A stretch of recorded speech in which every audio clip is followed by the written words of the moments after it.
నేను చెప్తాను. ఒక కుటుంబం కట్టబడాలి అనంటే స్త్రీ ద్వారాగా, ఒక కుటుంబం కూల్చబడాలి అనంటే ఎవరి ద్వారాగా?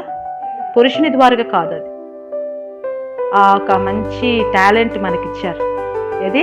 కూలగొట్టే టాలెంట్ అనంటారా? కూలగొట్టే టాలెంటా? కట్టే టాలెంట్ మనలో ఉండాలి, కూలగొట్టే టాలెంట్ కాదు. కట్టాలి అనంటే మొదటిగా మనం కట్టుకోవాలి. అవునంటారా కాదంటారా? అవునంటారా కాదంటారా? అవునా?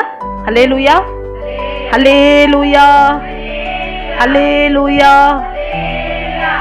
మనని మనము కట్టుకున్న తర్వాతనే మన కుటుంబాన్ని కట్టుకోగలుగుతాం. మనమే సరిగా లేనప్పుడు మన కుటుంబాన్ని ఏం కట్టగలుగుతామండి?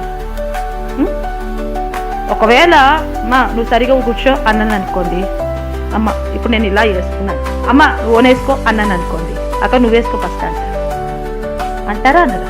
అక్క నువ్వే వేసుకోవట్లేదు, ఓ నేను నాకెందుకు చెప్తున్నారు అక్క అంటారా?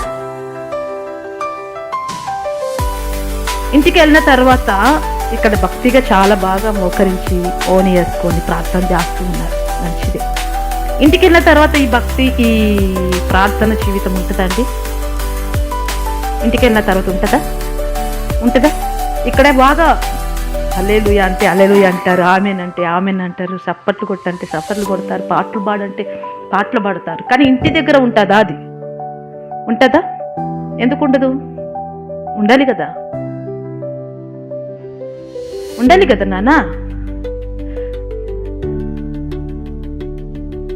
మనని మనము సరి చేసుకోకుండా మన కుటుంబాన్ని ఎలా చేసుకోగలుగుతాం? చేయగలుగుతాం.